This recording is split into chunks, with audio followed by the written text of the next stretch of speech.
cómo aplicar el DEI en el reclutamiento y en la cultura organizacional. ¿Pero qué es el DEI? La diversidad, la equidad y la igualdad dentro del talento que conforman las empresas. Vamos a iniciar por la diversidad. La diversidad vista desde el reclutamiento y vista desde la cultura organizacional. Vista desde el reclutamiento, vamos a comprender que no solamente se trata de conocer el concepto de qué es diversidad y solo tener algunas acciones simultáneas, sin ningún control.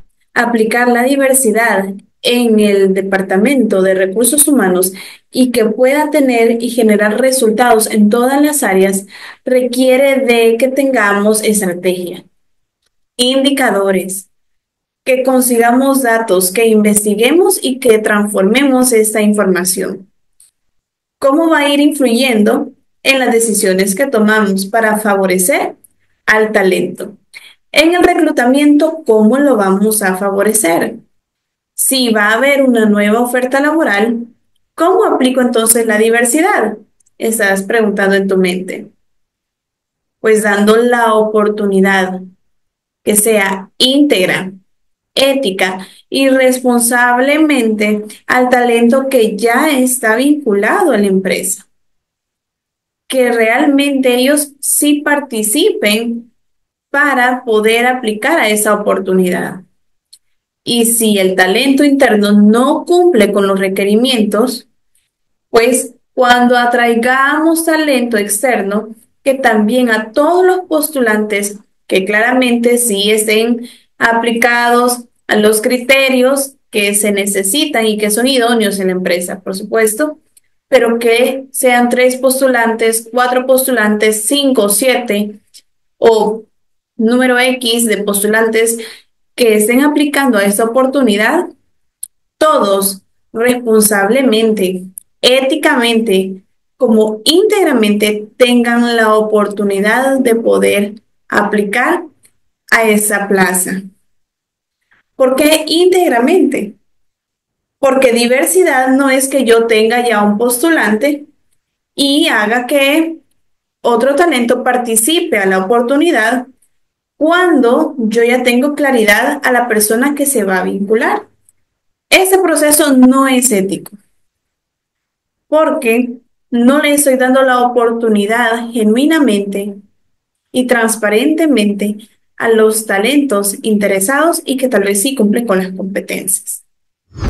Diversidad en el reclutamiento es que yo maneje por eso criterios contundentes y fijos que se den a conocer a las áreas de la empresa para que todas las áreas, todos los líderes y todos los supervisores se puedan apegar a estos criterios y sepan de que se va a fomentar esta cultura y que para vincular a un talento vamos a seguir cierto tipo de criterios y procesos. La diversidad en la cultura es cuando yo me encargo de no solamente manejar números. Diversidad no es eso, no lo confundamos. Tal vez lo hemos manejado de esa forma, pero actualmente no confundamos el término de diversidad. Diversidad no es que yo tenga 50 mujeres, 20 mujeres, 15 mujeres, 10 hombres, 20 hombres, 30 hombres, que cuente con 120 personas con discapacidad, que tenga tantas personas en la generación X, en la generación millennial, en la centennial. Eso no es diversidad. Diversidad es cuando yo sé integrar al equipo, cuando recursos humanos tiene esa información y esa estrategia para poder colocar al talento en las funciones y en el puesto adecuado, para que pueda existir esta interacción tanto en líderes, en las áreas y con los equipos que conforman cada una de las áreas. Te estarás preguntando, pero ¿y eso qué tiene que ver? Pues no es lo mismo como piensa y aporta ideas un hombre a cómo va a aportar ideas una mujer. A los criterios y a los niveles de experiencia de una persona que yo tenga en la generación X, a los criterios que tenga un colaborador de la generación Centennial, al punto de vista y a las vivencias como experiencias que tenga una persona que experimenta alguna discapacidad física. Entonces, ¿qué es lo que se pretende lograr? Que exista inicialmente en la diversidad la práctica de la empatía, porque en la empatía en los equipos de trabajo es donde específicamente se pueden complementar y se empiezan a evitar miedos. Yo no puedo pretender que exista una buena comunicación si principalmente el líder tiene miedo, si las áreas no se comunican. Y por no tener comunicación, hay un miedo silencioso que existe ahí como un bucle en los colaboradores. Pero ¿cómo quitamos este miedo? Dando resultados y la oportunidad. Si el líder del área no está capacitado y no es capaz de poder vincular a una persona que experimenta una discapacidad al equipo y que pueda demostrarse, desempeñarse y mostrar que él sí puede rendir muy bien en sus funciones, el equipo no va a poder experimentar y poder tomar en cuenta ese talento y saber de que pueden contar con un gran elemento en su equipo. Entonces, si el líder da la oportunidad, el equipo empieza a quitar estos miedos y entonces se da la oportunidad de que se pueda incluir. Lo mismo cuando tomamos las ideas de una persona de la generación X y una persona de la generación Centennial. Porque el Centennial, si nosotros no tenemos una buena diversidad, el Centennial puede pensar que el aporte de una persona de la generación X posiblemente esté desactualizado. Y la persona de la generación X posiblemente tenga el temor de que la aportación de la persona Centennial no tenga mucha experiencia para las necesidades del entorno. Si vamos comprendiendo por qué es importante como primer barrera principal quitar el miedo, ese temor, dar la oportunidad de conocer cómo piensa y cómo trabaja el equipo, conocer su desempeño, que cada uno dé su mejor valor y sus aportaciones, que el equipo crezca con el líder y que recursos humanos se encargue de que el líder tenga esta competencia. La equidad vista desde la formación y la equidad vista desde la cultura organizacional. Desde la formación es no solamente tener un dato de que hemos capacitado al personal, sino de verdaderamente generar un compromiso como área de recursos humanos dentro de la empresa y reconocer que cada formación, cada capacitación, cada conocimiento que los colaboradores obtienen, eso suma rentabilidad en la empresa. Si recursos humanos es consciente del rol, es consciente de que cada formación no solamente es cumplir un criterio, sino que cada formación realmente va a generar un impacto trascendental en las finanzas de la empresa, es donde vamos a empezar a ir enfocados y alineados de cómo debemos de formar al personal. Formar al personal es partir desde un análisis, un criterio que debemos de evaluar. Con esa formación, lo que vamos a hacer es evaluar las funciones asignadas a cada uno de los colaboradores Aquí es donde recursos humanos debe de tener comunicación directa con los líderes, con los jefes de cada una de las áreas. Y, muy importante, también valorar el hecho de tener a un miembro del equipo que esté pendiente de las funciones y el desarrollo de su equipo, casi como una rendición de cuentas para la jefatura. ¿Por qué nos va a servir? No para estar atacando al equipo, no. Nos va a servir que tengamos un miembro del equipo que esté consciente de los resultados que se están obteniendo, cuáles son los desafíos que tienen para poder formarlo. Recursos humanos deben tener una comunicación directa en la formación para poder conocer cuáles son las deficiencias, por qué no se están teniendo todavía los resultados esperados, en qué tenemos que formar, cuáles son los intereses de cada uno de los miembros del equipo, si la persona está en un puesto de trabajo pero no se siente plena, no se siente desarrollada, no se siente feliz. ¿En cuál área le gustaría estar? ¿En qué puesto se puede desempeñar mejor? Y entonces podemos mover piezas, podemos cambiar de puesto a las personas, por supuesto que sí. De eso se trata la nueva estrategia, de que el talento esté ubicado donde ellos se sientan relevantes, se sientan que son capaces, que son valorados, que sientan que se autodesarrollan y que el trabajo deje de ser solamente una presión más. Ahí es donde la formación es clave y la formación nos va a permitir experimentar y conocer todo este tipo de datos y saber potenciar a ese personal. Si nos ponemos a meditar, ¿ese personal se va a querer ir de las organizaciones? Por supuesto que no. Personal va a querer seguir dentro de las empresas. ¿Por qué? Porque tiene un ganar-ganar. Él gana en su formación, en su experiencia y él también se siente que puede aportar a la empresa, que es valorado su desempeño. Entonces, en formación debemos de considerar cuando tengamos todos esos datos y todos esos criterios, a dónde vamos a formar equitativamente a todo el personal para poder reforzar esos aspectos que ellos necesitan y generar mayor rentabilidad.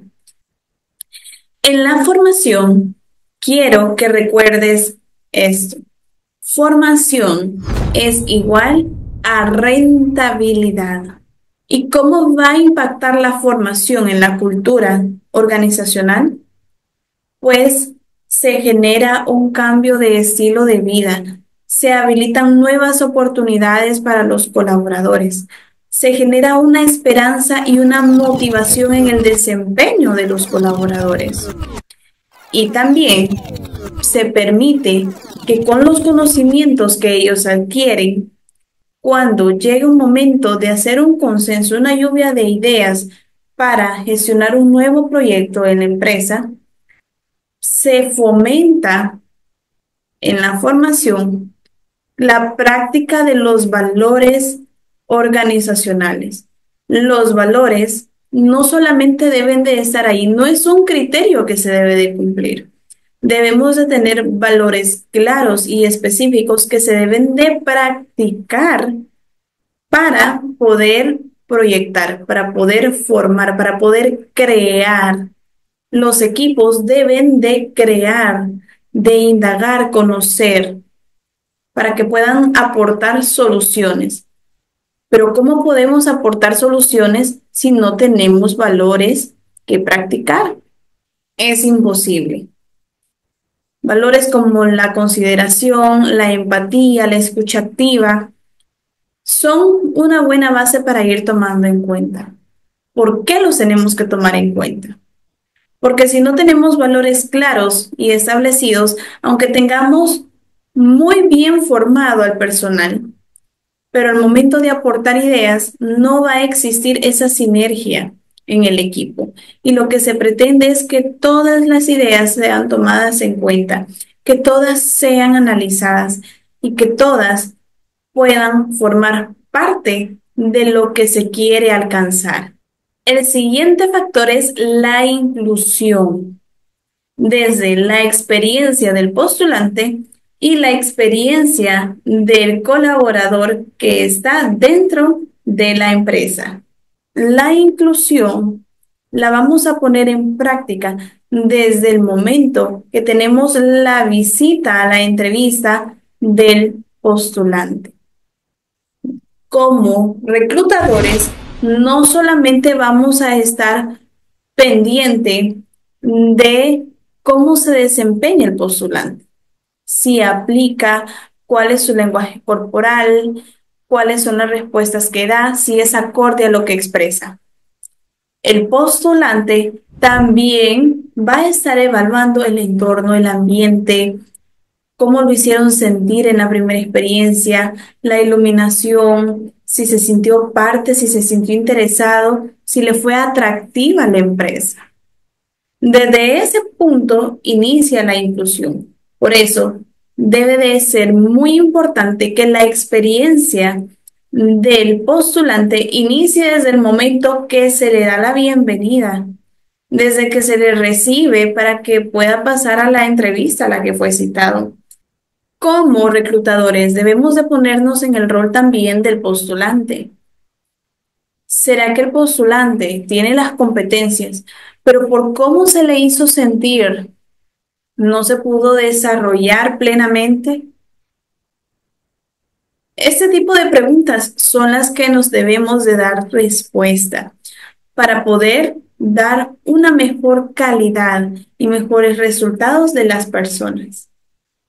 La inclusión aplicada a la cultura se refiere a cuando el colaborador se siente tomado en cuenta, se siente valorado su trabajo, porque no solamente formarlo, si el colaborador está teniendo un buen desempeño, ¿cómo se le va a incentivar? ¿Cómo se le va a reconocer ese trabajo? Y no estamos hablando de solamente beneficios económicos, porque el beneficio económico es una alternativa, pero no lo es todo. Debemos de ser creativos, debemos de conocer qué necesidad está influyendo en el colaborador. Si está necesitando tener un mayor apego, porque nosotros convivimos todos los días más con los compañeros de trabajo que con nuestra propia familia. Entonces, si está necesitando esa necesidad de socialización, si está necesitando de sentirse parte de, ¿qué debemos de tomar en cuenta?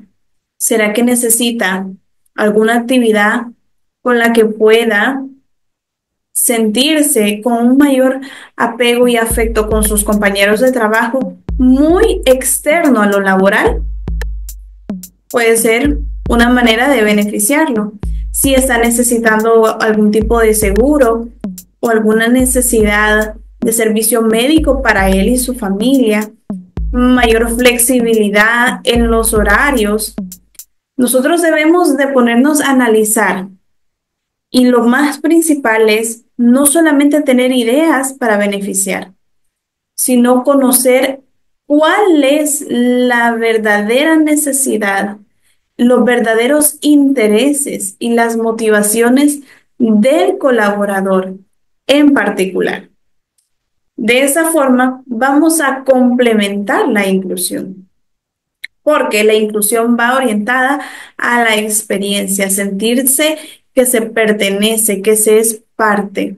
Y así es como logramos que los colaboradores poco a poco vayan sintiendo parte de ellos la práctica de los valores institucionales, que se comprometan para lograr la visión, que se comprometan para lograr la misión, que puedan tener ese crecimiento, esa creatividad y esta innovación que se están necesitando.